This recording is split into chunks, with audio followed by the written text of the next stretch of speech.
It's week 9 here at HGC North America, which means we are getting close to the playoffs. We've got some teams looking to climb their way up, some teams looking to claw their way out of Crucible range, and one team potentially looking to confirm their spot at BlizzCon. My name is Jay Howe. Joining me is Dreadnought. And Dreadnought, we've got some teams that are going to be on the move this weekend. Yeah, I'm very, very excited for it. Even kind of, even more exciting is the fact that we're going to be playing on a new patch here this weekend. So suddenly draft dynamic, priority, there are a lot of variables that get adjusted, especially when looking at that Tyrande rework here, Jay Howe. And I'll go ahead and say it right now. I'm a fan of the new Tyrande. We talked about it already a little bit before, but now that it's coming online, I might even be a fanboy of the new Tyrande. It is a total flip of the coin here. I'm going to bring back something to you in a minute because I remember something you told me about 2 years ago. We'll see if you remember that first. Okay. Let's take a look at our standings so we can see where this weekend will start.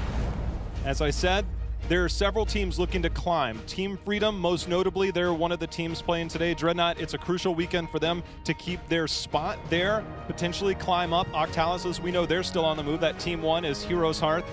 There are some circumstances we can get into later on how they can qualify for BlizzCon. First, we'll look at the schedule. Monkey Menagerie, they tried some unusual picks against Team Liquid, did not work out. Leftovers taking down Roll20. No Tomorrow versus Endemic will be our nightcap, but Team Freedom, the team I was just mentioning, Dreadnought, will be going up against Simplicity to start our day. Yeah, and Simplicity versus Freedom is very, very interesting, I feel like, especially when we look at some of the trends from Team Freedom in the past, that kind of transition that we got from them, that conversion over to more teamfight focus, less on that passiveness, but it seems as of late with bumps and bruises from their results that they have resorted back to that slow macro, hopefully let you make the mistake and then we'll punish. Yeah, you and I, we've talked about it leading up to today, the dynamic between these two teams. There's a lot to get into when we look at this matchup. More specifically, as you said, Team Freedom going back more to the macro style. And you and I seem to be in agreement on that Team Freedom, when they've looked their best, Dreadnought, it's when they have started to find that aggression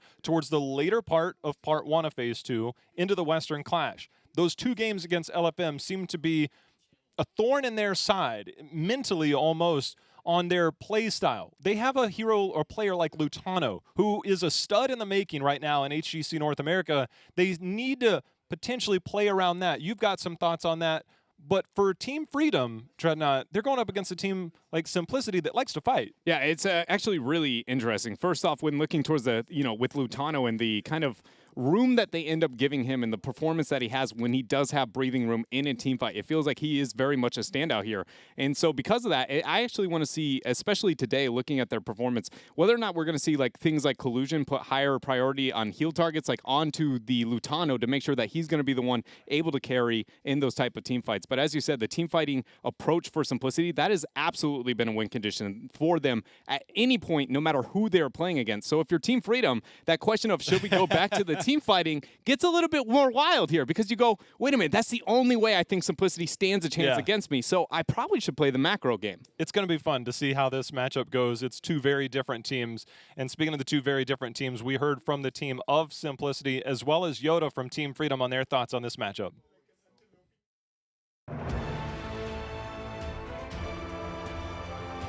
We only care about playoffs, and we are pretty much guaranteed 3rd or 4th seed. Simplicity looks like a team that has been doing a pretty good job of achieving their goal of 6th in the league. Unfortunately, LFM took some surprise wins over them, so maybe they'll be 7th.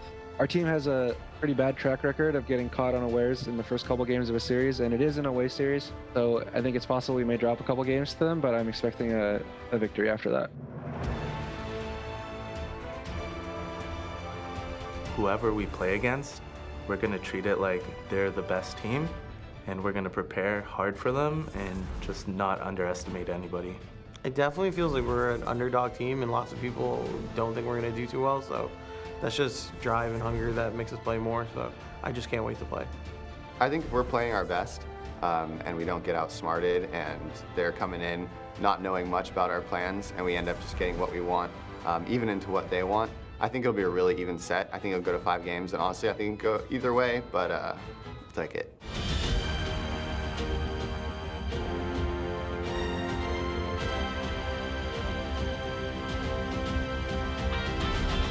We heard from Yoda, maybe slow starts for this team. I brought this statistic up a few weeks ago. It's still very much there. In game number 1s, despite Team Freedom having a very good record overall, in game number 1s, They have won 3 out of their 11, which means they are 3-8 in game number 1 of series. They are a team that is slow to start.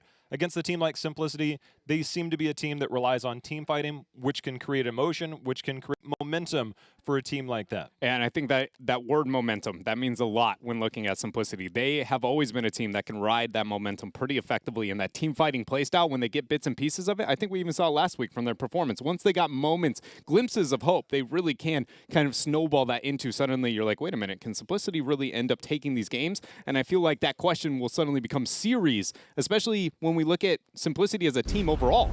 They have always trended towards performing better towards the end of the season than they do at the earlier stages. And Jayhow, we're about down the line as deep as you can go when looking towards our schedule. So I expect Simplicity to come out swinging. Well, they're going to come out swinging on Tomb of the Spider Queen, one of their 3 maps they heavily prioritize. They're still going to ban Braxis Holdout. Despite both of these teams banning Braxis throughout all of Part 2, we're still going to a battleground where it's small, the rotations are heavy.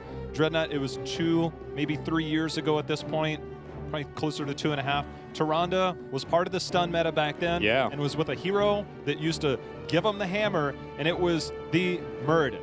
Last time we saw Simplicity, Muradin was banned out in one of the first 2 spots to deny that from King Caffeine, which is when he's looked his best lately. Yeah, and so it's suddenly a question of, now that Tyrande is, in the meta, and we'll see how much North America agrees that it is on the meta, because Tomb of the Spider Queen is actually a huge trade-off battleground for her, because she doesn't do too much in the wave clear. It comes down to the kill potential within the 4-man, and on macro maps that can be not necessarily a poor strategy, but it makes you have to really make sure you get those kills within the laning phase. That laning phase that you talk about, one of the old strategies was you find that tank that can disrupt those rotations between that top mid, step out over. Now, if Tyrande's on the back end of that, the lethal is there from the early going. The Hunter's Mark down to minus 15 armor, slightly nerfed. Her damage itself slightly nerfed, but there's so much kill potential behind that as long as you have a skill shot hero to follow it up. And even though the nerf has come into the Hunter's Mark, one thing I feel like a lot of people maybe aren't considering at first glance is when Tyrande was at the prime within the meta, there were 2 spells in the entirety of Heroes of the Storm that could do what her passive could do. Now that is not the case. Armor has become a common defense tactic, and so is removing armor from a lot of different characters. So because of that, the niche of losing that 15 or that 10%, it is going to hurt her by 10%, but it's made up for in other areas of the kit.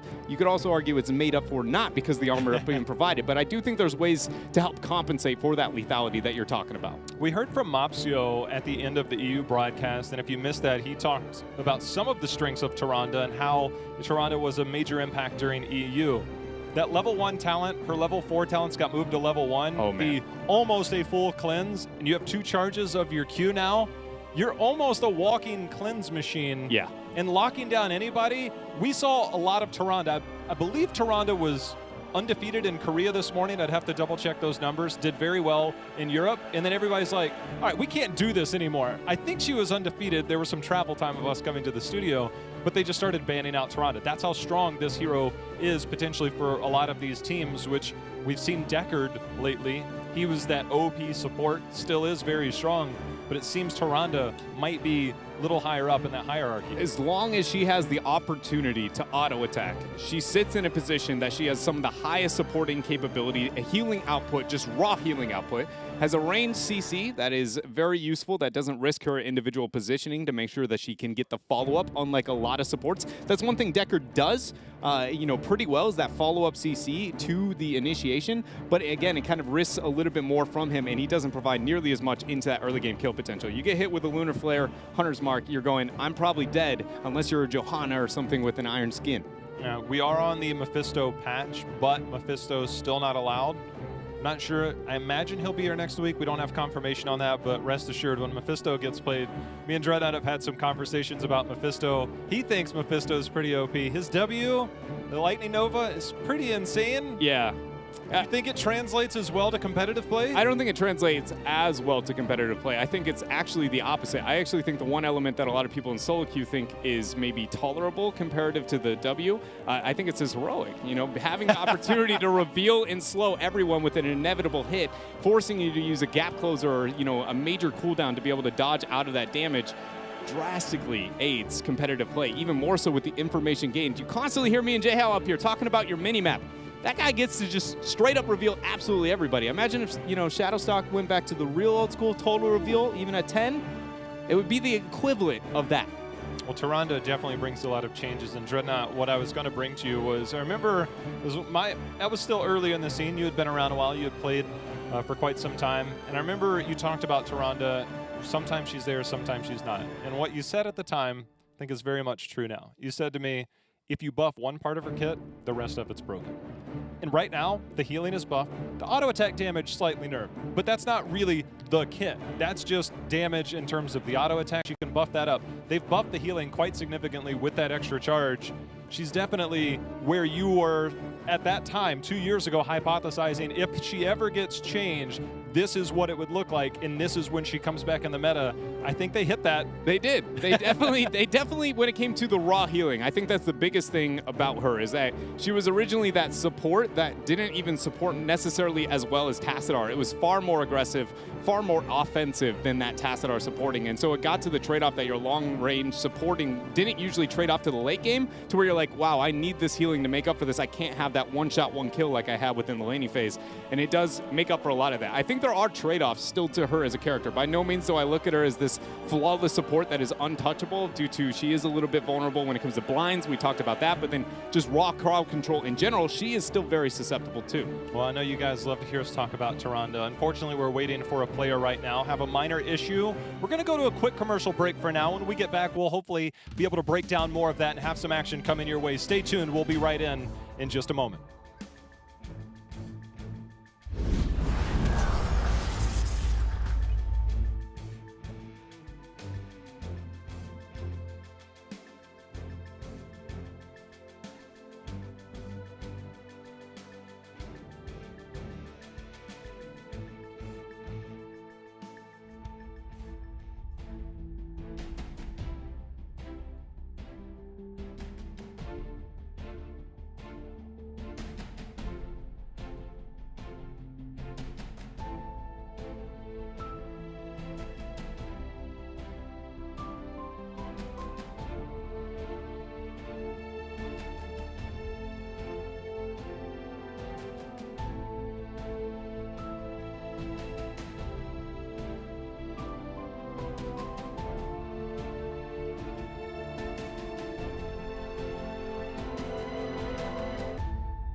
Welcome back. We appreciate your patience. Everything seems to be okay. We're ready to go. It's time to get into game number 1. Tomb of the Spider Queen was the map choice. It's Team Freedom versus Simplicity. The map choice by Simplicity. We mentioned they might want a team fight, maybe avoid some of that macro. This is a small map where you know you got those team fights available to you. And if we do end up getting that Tyrande in this pick ban order, which I think showing up somewhere within the involvement rate is probably very, very high. One thing to keep in mind is it puts a lot of emphasis towards that 4-man or even the 3-man if it's a 1-3-1 or any kind of laning situation. It really limits the wave clear priority for any of the heroes that synergize with her for that kill potential. So usually it's just all kills while your offlane holds its own. Kicking things off though, Freedom gonna ban out the Medivh.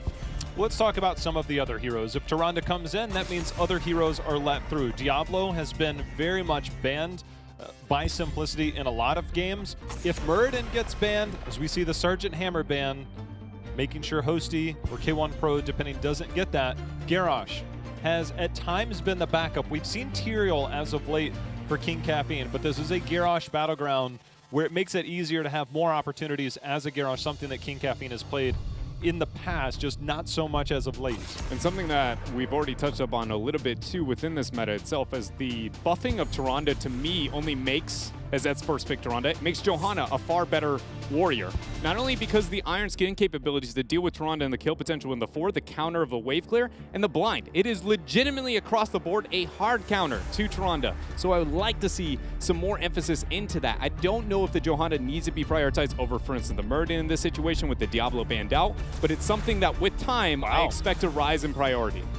Well, they feel that it is an appropriate response, so we will see the Johanna. There are talents to spec into for longer blind duration as well. It absolutely cripples Tyrande. Not having an auto attack reset in between things, I would argue, is maybe even a bigger set that back than if you were an Illidan. Which I know is wild considering how much of his kit depends on it, but there is a lot for her if you don't have that kill potential one-shot. But Jayhow, this is the first time we get it here in North America. I'm going to go ahead and bring it back. It's Miranda. It is old here. school. It is here. There was nothing like that fateful patch. I always remembered it was January or February. I think it was the end of January of 2016, and it was just nerfs across the board on stuns. I remember everybody was like, wait, what happened to our meta? We saw a major change in the meta shortly after, but Tyrande Muradin, Hanzo's there. Hanzo, we've seen a lot of Hanzo stayed away from lately, but it started to come back when we look at Team Freedom because of Lutano's value. It doesn't necessarily scream the follow-up, blow-up behind that. So I wonder if maybe we'll get a Li Ming for Yoda, maybe behind that to follow up on some of that CC. Another thing to consider here, that this is just raw theory crafting now that this is going to be one of the first runners we get, but I personally feel like Hanzo actually pretty soft synergizes with either heroic choice from her as well. The Dragon's Arrow into a Starfall is very valuable. A Dragon's Arrow as an initiation to a Shadowstalk invade or anything of the like is equally as surprising and beneficial for the roster. So I wonder if that's some of the justification there because, again, a Hanzo on Tomb of the Spider Queen within the 2-3, it's not out of the meta, but it's definitely not the standard that we've seen, you know, on previous patches. The question about the build, we've seen mostly a normalized build, but I think there are some diversities with her new talent pickup. As the Jaina Leo, the Jaina follows in that blow-up side, not the Li Ming, but Jaina does give you wave clear on a map that desperately needs it. I expect collusion on a hero like Tyrande to really be able to stand out in a lot of situations. I think the Johanna is going to be very crippling on how they approach that, but overall the team fight capabilities for Team Freedom is very much there, especially within the laning situation. But I would like to highlight that I think Simplicity, draft-wise, up until maybe that Gul'dan, and even the Gul'dan I don't feel like is that poor of a selection, have map-wise, even in response, a better draft here. I feel like this is one of those cases where, judging on the skill disparity that we've seen, I go, it's hard for me to vote against Team Freedom. But starting as early as the Johanna pickup, I feel like Simplicity came in here with a game plan, and they like what they have. It does look good on paper. You and I were discussing level 1 Johanna talents. Getting the cooldown reduction on your Iron Skin at level 1 over something like Laws of Hope gives you more chance to walk away from some of those stun lock combos. We saw the recent adaptation for Blaze players in North America going into the self-cleanse on your Pyromania at level 1. that is a much longer cooldown, but if it's there and if you don't have it, you can't get into bunker, you get that self-cleanse before it comes in, it's something that can save your life. And if you can buy momentary time with those available tools, Deckard gets a slow, gets a root, and it's hard for the rest of whatever is following in behind Team Freedom to follow up into that. So they have the tools, as you said. The game plan is there draft-wise. Yeah, it very much is going to be there, and I think that's a great point that you brought up. I talked about it before in the last patches, I thought that talent would become more popular within North America. I don't see it not holding its own. If Tyrande is in the meta, on any battleground you can reliably get those globes, and Tomb is probably the best at that. So I would expect to see that there for Zuna in the offlane. We'll see how it unfolds. And we know we kept you guys waiting. We're trying to get this into the game. Everybody wants to see how this plays out. We've seen so much Tyrande, believe undefeated so far between Korea, EU, maybe some EU games I need to double check because of travel time for us, but it's time to find out how it fares here in North America. The talking point everybody knows, it's time to get this game underway. Simplicity versus Team Freedom. And first off here, we're gonna have Hosty on the Gul'dan for Simplicity. K1 Pro will be on the Raynor. King Caffeine, the counter to Tyrande there on the Johanna. We got Tiger JK on Deckard Kane, and last up here, Blaze played by Zuna. On the right side in red will be that of Team Freedom. Collusion will be the one on that Tyrande, the hot button topic for today. Lutano will be on the Hanzo, Zugrug on the front line, where he's done his best as of late on the Muradin, Nasmus on Leoric, leaving Yoda on Jaina. Starting things off, looking at the level 1, it is Celestial Attunement there for Tyrande, having the opportunity to have that cleanse on stuns, silences, and slows, like you pointed out before. But Jayhow, there is a word missing there that Deckard Kane is going to provide, and that is the roots. Now against a Deckard, that is what he does almost at best. You get the slow, but the root is definitely something you can play into. Muradin can survive a lot of that. Leo can Wraith walk away. It's just a matter of if anybody else gets caught in that, and how much healing output Tyrande can put out. We also see an adaptation going into Redemption for Lutano on the Hanzo. Not super popular as of late since most of the nerfs came in. And we actually see a bigger adjustment, I feel like, rather than just even the build. Hold on, Hosty under pressure, Stormbolt gonna land. Mark set down, and that is first blood here for Freedom. Not even needing the follow-up of the classic Stormbolt into the Lunar Flare here for that very first go. But I want to point out is the lanes of Freedom.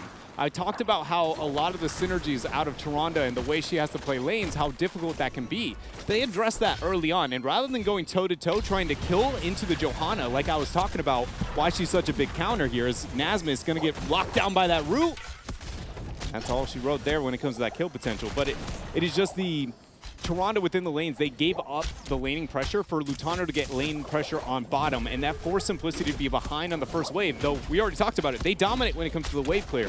So this is really good opening here from Team Freedom, and continues the trend of them opening their games with a very, kind of well-educated start. Yeah, that Johanna, the Jaina helps a lot. The Johanna on the other side, we've seen teams adapt to the Sins Exposed talent at level 4 in the early part of Phase 2 to help supplement some of the wave clear. You have a Gul'dan, you have a Raynor, that should be enough, but if you need to add more to it, you have that availability there for Johanna, as we saw some gems turned in by Simplicity, the first of the game. Both teams still trying to get the appropriate amount for the first Web Weavers. Doing their best here over the lane phase is Simplicity keeping the pressure here down to the bottom half of the battleground. But notice how Freedom, once Simplicity drew a lot of attention to bottom, they kind of gave up and then transferred towards top. This is the fluid laning that Freedom needs to have to deal with their lack of wave clear comparative to Simplicity. And to be honest, Simplicity should be able to deal with this by now. They realize that it's going to be a kind of ring around the rosy, demand a response by applying a ridiculous amount of pressure to the opposite side of the battleground, because they should win in the siege. But right now, Freedom dominating in the kills. The Gul'dan is a liability in a lot of ways, just due to the fact that, and there's going to be the stun, there's going to be the follow-up. See if they've got enough damage. It doesn't matter. Body blocking here by Zugrug. The armor not enough from the Pyromania. And Team Freedom I don't want to say this is the aggressive Team Freedom I expected. I'd say this is more of an opportunistic Team Freedom based on that wave clear. I think that is fair to put it that way. They definitely aren't running from the fight, but until we hit post 10 in on even footing, I feel like it's very difficult, especially with Tyrande in the meta. She kind of endorses a very specific playstyle. As we see the combo going down, Stormbolt there, maybe not even needed. Another kill onto Hosty, third death in this game, just constantly getting picked off. It's just that level 4 Lunar Flare talent. Kalusha now has the bonus range on it with that level 4 talent to cast that at ranges that prior to that, unless you went into that at level 1 on the old Tyrande, you just didn't have that range. Now you pick up that level 4, it's like, oh, you've got this slow from here, watch this long range stun. And they just follow it up. That one stun plus a Jaina combo. Yeah. I mentioned the executioner behind any of those stuns. Jaina is perfect at that. And what this talent does, Jay-How, is a lot of people, I think, maybe underestimate how ridiculously valuable this can be, is not so much on the damage output, but that range increase. Think about Malfurion when he had Elun's Grace, when he could heal and get a follow-up on a crowd control from a warrior without risking his own life. That is not the case anymore, especially post-Ice Block with the limitations on the Elun's Grace. But Tyrande still has that amazing healing output, but she doesn't have to risk her positioning to get that follow-up. And, you know, the damage is not too shabby either. Speaking of Ice Block, if you guys missed it, check out the Blizzard, not the Heroes Esports, but the Blizz Heroes Twitter account, as the Brightwing and Kerrigan reworks were announced earlier. There's a stasis available for the later part of Brightwing. Some interesting updates to those two heroes, but the updates to the battleground means that structures are falling on the side of Simplicity as they look to try and defend and clear up this last Web Weaver. And now this is a big breaking point in this game, even though it may not traditionally seem like it, purely based on how many gems we see available for Simplicity and the lack of wave clear and kill potential capabilities of Team Freedom. This is when Tyrande can become very oppressive just through her goaltending capabilities by providing vision through the Sentinel over both of the chokes. And then it's very easy to get a follow-up, hey, you know, can Gul'dan turn in here? Can Raiden turn in there? Stormbolt, one shot, you're going down. And so it's going to be very tense here for Simplicity. It will be interesting due to the changes. There's no more baseline into that Sentinel to get the Pierce and the mana reduction. Yeah. Now it's just the first one hit. So I think it's going to be important. I saw this in a couple of games. I was watching this in one of the amateur tournaments this past week, and there was a Garrosh on the team that knowingly stepped up and ate these to deny vision on where his team was.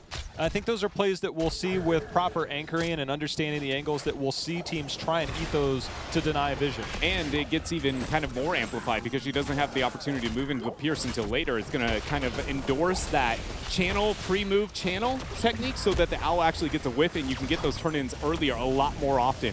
Whereas before, you know, more often than not, she would just go Pierce by default, and you're like, well, it feels bad. I can't do anything about this.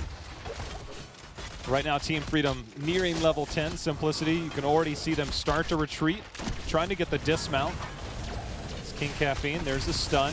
No follow-up yet as Iron Skinny's able to walk away. Just going to miss. But level 10 now picked up. Is it going to be... Welly down. Starfall. They're going to drop the Welly just to make sure they get the interrupt. King Caffeine, that's 25 gems, Jay-How. They need that, but the Lunar Flare comes through. You see that Hunter's Mark turn that Johanna into what feels like a glass cannon there, taking a page out of Li Ming's book, maybe. But Heroics here for Freedom, and a lot of control now after that kill. There's another follow-up. Hosty trying to walk away. Will Tap ends up getting taken down by the long-range autos there. That was another change. So we saw a nerf to Hanzo's auto attack at 6.5. Tyrande got a buff from 5.5, which is the standard for most ranged auto attackers, up to 6. So a slightly longer range. So if it looks like maybe you're getting auto attack slightly further away, that's a new thing. Another thing to maybe look at compared to the standard when looking at stat advantages towards Tyrande is her attack speed. Sits at 1.33 with a 1.25 second battle momentum on your default abilities. Having an increased attack speed is drastic.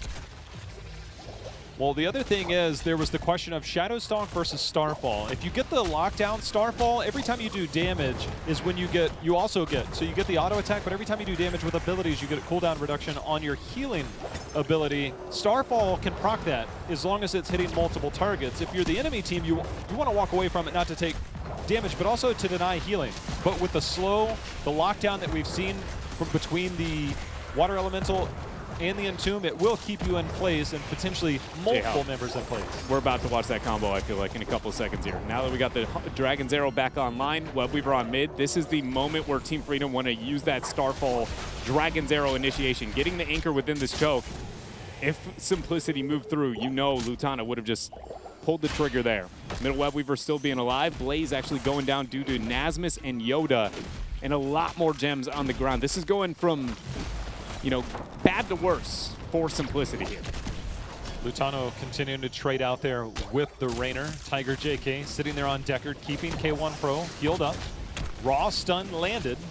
That's always a good thing. Yeah, and one of those that situation right there, I think one way to look at that, when you just saw Hanzo plus a support, more often than not, when you see a Hanzo plus support, you go, Hanzo is going to get a lot of damage, has no kill potential whatsoever. Those two together have that. It's a very Karzim-esque, where suddenly you have to go, wait a minute, can they just 2v2 and all in us and get a kill in these type of situations? Didn't net anything there, but that is something as Tyrande becomes more kind of implemented to consider, because she has not only a very forgiving follow-up, but anybody becomes a kill target. Well, we're looking at Harsh Moonlight at level 13 for Tyrande. If you're wondering about builds, I think we're going to see a lot of this. Maybe not necessarily for the damage reduction, but the slow that you get, that follow-up, or that instant CC that you can get, or follow-up CC on any of this. And I really like this approach by Team Freedom. The proper response by a lot of teams is to try and get a turn in, but the goaltending now between a Murden and a Leo who can walk away from almost any situation, they're able to contest that. No gems turned in, still one short for Simplicity. They get the boss, still have the talent tier advantage, and are controlling this battleground. Saw the full back there on King Caffeine from that bottom Webweaver turn in. Holy. What is it? I watched the Echoed Corruption go out. Because of the laning setup and playing against a Hanzo who's essentially at max range, and a Jaina clear on the other side of the map, Gul'dan only has 3 stacks on his level 1 talent 10 minutes in. It's been a struggle. Some of it is on Hosty, but a lot of it is due to the way Team Freedom has set up their lane. Yeah, and I think one good way to look at that too is how many targets actually have ranged wave clear, get the follow-up on the Johanna, and the answer is Gul'dan's like the closest thing, but that's within Dwarf Toss, Stormbolt, Lunar Flare range, which is a kill onto a Gul'dan or a Rainer. Rainer's the other target who could get that. So not having anybody safer to get that follow-up, I agree with you. It's a little bit on Hosty, but I would put that more on the Murden Tyrande and not having a follow-up for Johanna that can hold its own.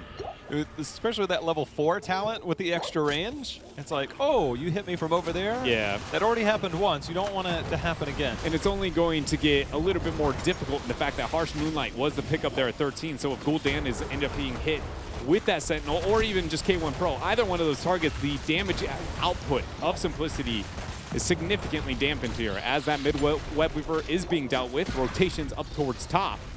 And the level 15 here is for Freedom, so Simplicity needs to be able to force here with this top Webweaver. Otherwise, we're looking at a 16 plus a Webweaver phase on the back end for Freedom.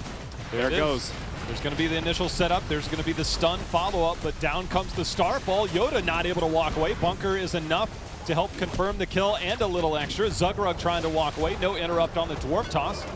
Horrify. Nice Horrify over the wall. Oh my, the 4-man, 5-man Dragon Arrow for a moment. Maybe. I thought he might survive. That was close there, but damage done, and Simplicity finally hold on here. And we talked about momentum, how important that is for Simplicity. They've found a lot of it here now. J-How turning in another Webweaver phase behind it. It should be noted, though, that the 16 is still very much going to be a problem for Simplicity, as it is nowhere to be found. There's that small window of opportunity. Those kills and the potential forts that will go down. We saw that was a 15 to 13. It's now 15 to 14. Getting a fort, maybe 2 down here by way of just natural clear and playing safe is your best opportunity to get back on even talent tiers. Yeah. Even if they don't get down more than 1 fort, they'll still have enough time to retreat, fall back, and then defend on even talent tiers one more time. Asma is forced to drop the Wraith Walk a bit early there. And here goes Simplicity trying to get some of that fort, like you were talking about, to make up for the experience. First one down, Welly there to get the dismount onto King Caffeine. Zugrug waiting in the wakes, wondering if he wants to move up. Seems like the scroll of ceiling is enough. And we're going to watch Simplicity rotate out. Bottom Webweaver still sitting at about 60% HP here, J-How. This is going to get that bottom fort, and 16 talent here is achieved for Simplicity. Super important for them. The rotation a little slower, cautious, I'd say at this point. Nice anchoring by King Caffeine on the Johanna, making sure that there is no flank potential. And with that, they will pick up 16, will Simplicity, and put themselves only a half level behind, where just a minute and a half ago, they were 2 levels behind. And though that is a great silver lining here for Simplicity, it does get a little bit more grim though when looking at the gem count. 27 gems in for Freedom, 40 available in their hands. So they have the Web Weaver phase opportunity and a fort advantage through the mid lane. So a lot of control capabilities coming out from them. If Freedom gets this next Web Weaver phase in 1 to 2 kills, that will be pretty much an ideal coasting here through Tomb of the Spider Queen. But if Simplicity can bring the fight, it definitely would be a major setback here. Johanna going into the extra Iron Skin duration. We saw earlier the combo that got that kill was Iron Skin was used.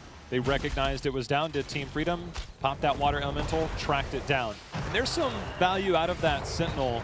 Going into the level 16 at 7% of that health, of the maximum health, which is important to note. So every time that lands, now chunking out some of that damage, some of that health. One thing to note too, with the adjustment in the build coming out from Zuna, normally when we do see the habits is 1 for that pre-cleanse, it also is picked up with the 16 spell shield, but it's actually not the case here. Going with the kind of more standardized double jet propulsion at 13 and 16. The synergy amazing, but in situations like this might be a setback here. There goes the Unstoppable, Lunar Flare out after. Not gonna be there. Collusion and Friends don't get the kill there, and actually trade-offs. And there's going to be a 1-for-1 trade on the mages as both Gul'dan and Jaina are down. Bunker is going to go down to keep King Caffeine and Blaze alive. Nice follow-up. Warnado trying to bring in a couple targets. That's going to work. And then Zuna, he dives back in, hops back in the bunker just before it expires. So a 2-for-1 trade in favor of Simplicity. And as this game moves on, Simplicity seems more and more likely to be able to hold their own. Jayhow, in the past, that was a common crux of Tyrande. Looking at her early game kill potential compared to her late game kill potential and the lack of forgiveness due to the lack of wave clear in most situations. But I'm looking at this and I don't feel like that is a general trend that we should expect out of this. This is more Simplicity just having the upper hand, and now finally maybe a moment to gain control of this game. Those first 2 Web Weaver phases for them was damage control, damage control. Now it is proactive play if they get this turning. I think it was important to the point that you made earlier when it was 13 to 15, and you mentioned if Simplicity is going to take a fight, this is their best chance. And King Caffeine, he recognized that, went right in, initiated, started that fight, and that's when they got that double, and the experience gap closed drastically, as did the talent tier advantage. That went away with that second turn-in. For Team Freedom, maybe that was a chance where you give up a fort and then play around that experience lead that you had and play towards 16. But Team Freedom overstepped, and Simplicity has been capitalizing ever since. And it gets even better when, like, look at where all these Web Weavers are actually going to descend. Lutano did rid of the top anyway, so it's not as ideal for top, but both mid and bottom, past the halfway line of scrimmage, they're going to get a lot of value out of those through the distance. Leo is getting the clear onto bottom, so it's going to limit that rotation to bottom immediately after this. We'll see if Simplicity wants to aid that top Web Weaver or instead use it for a bit of split pressure here. No matter what they do, they need to be swift with their transitions after this keep seems to be attended to. Look at the flank there from Leo. This is going to be a Wraith Walk mega kill here. Here we go. Bunker's down on one side. It might be enough to confirm a kill. That is going to be Jaina the first time. Zugrug trying to dwarf toss away, so before it could ever get started, it ends just like that. Zuna's going to jet propulsion out. Nasma's trying to neutralize some of that damage. Nice follow-up there by Tiger JK to land another scroll, as we see the damage is pouring on here for Simplicity. Yeah, the consistent DPS between a Gul'dan and a Raynor seems like too much even for the Tyrande to be able to get the healing output. I do want to raise to light, though, Jayhow, that there is a very big difference in this game compared to most of the Tyrandes that we are, I feel like, going to be able to see, is dealing with that blind of the Johanna is so difficult for those auto attack resets. More often than not, he has 2 heals, and that is it within these skirmishes. Whereas, as it currently stands on rework Tyrande, if you get those autos, like, again, it's a very different beast here. So I can't help but feel like that Tyrande plus the double consistent DPS is why, or excuse me, the Johanna is why that Tyrande is falling off a little bit here in the healing output. Definitely will be noted by several teams that are watching. There's sure been a lot of experimentation within scrims, within some of the drafts. Now on game day, we're seeing it slightly different. Boss picked up I'll be curious to see how aggressive Simplicity opts to be here. Team Freedom will use that middle camp to deal with the catapults. Looks like we're going to have Murden attempt a turn-in. But this boss, you're on even talent here, so it's not a given. But with this already softened up, it does help. If they get a double keep down between that last push and this one, this would be a major advantage for Simplicity. I'm not going to lie, JL. I would expect an all-in here from Simplicity. Not maybe necessarily for the game, for at least the team fight, though. There's the Iron Skin. Keep is going to drop here.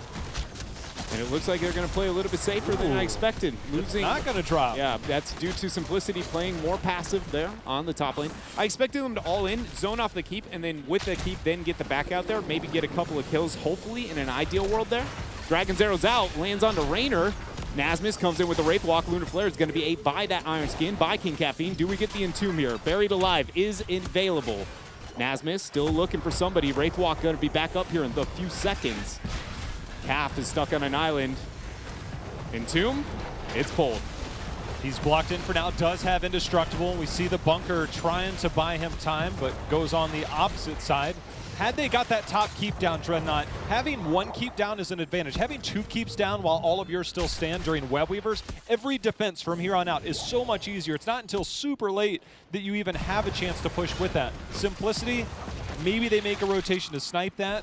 Team Freedom, they're looking for a last-ditch push here in the bot lane, but with the entire wall still standing, will be very difficult to pull off. If we do see a backdoor attempt towards top, I'd like to see preparation through Giants on bottom after this Web Weaver phase, first for some Simplicity, to get a double aggro on different parts of the battleground and not demand an easy response, because if you fail that top keep backdoor, J-How, that is a snap death boss lose right there if you end up getting caught out in that transition. Talk about getting caught out. Entomb after the two-man Blessed goes down.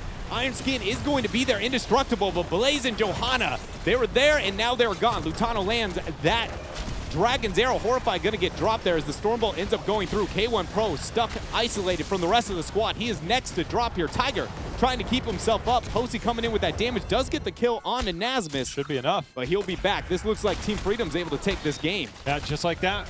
Passing through that choke. The Entomb is all it takes sometimes to get that down. They survived the first one, couldn't survive the second. And Leo's been steadily climbing as of late, and that's a big reason why on a map like Tomb of the Spider Queen will do enough to keep this team alive. Hosty will not be able to dish out enough damage as the shields are falling on the side of Simplicity.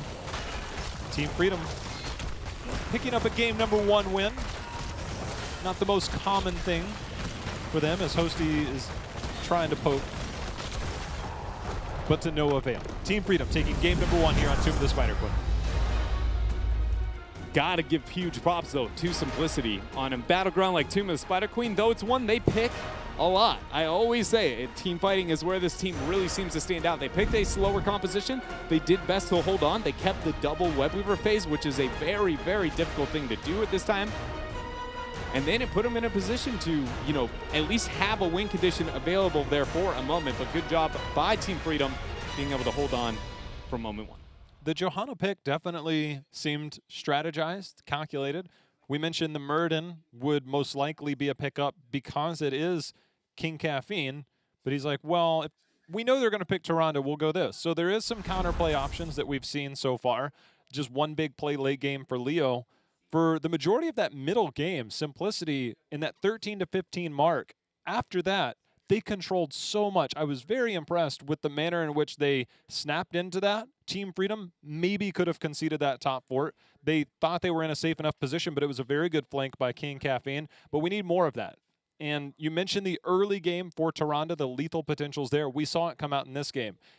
We don't yet know how it compares to the old one in terms of getting to that mid to late game. And we don't mean old Tyrande, the one that we just fixed. We're talking about the one before that, which was the last time we really saw Tyrande in the competitive meta. So there are some things that are still working out. But for King Caffeine and that team, they were around during those days. They still got some old tricks up their sleeve. Yeah, they did a really good job of being able to deal with it. And I do think a lot of that hinged on, like, this is one of those games that I'm going to have to go back and rewatch and see how big of an impact that I think Tyrande versus the Johanna matchup have. But I have noted, you know, from my time testing out the Tyrande, every single time I feel like I'm limited by crowd control. I go from almost unrivaled to like, yeah, it might be just an average support with the same kind of, lunar flare trade-offs that I used to have into the past. One thing I do want to note, though, we noticed that there was a debuff at 13 picked up by Collusion on the Tyrande, and it was actually paired with the Wraithwalk debuff on the Leoric. I'm wondering, are we going to see more teams try and get that for like a double stack attempt? I don't actually know if those stack on top of each other. They do. All right, because I was going to say I know Debilitating Flame does with the Leo, so it puts it in a position where it's like the double stacking of the debuff.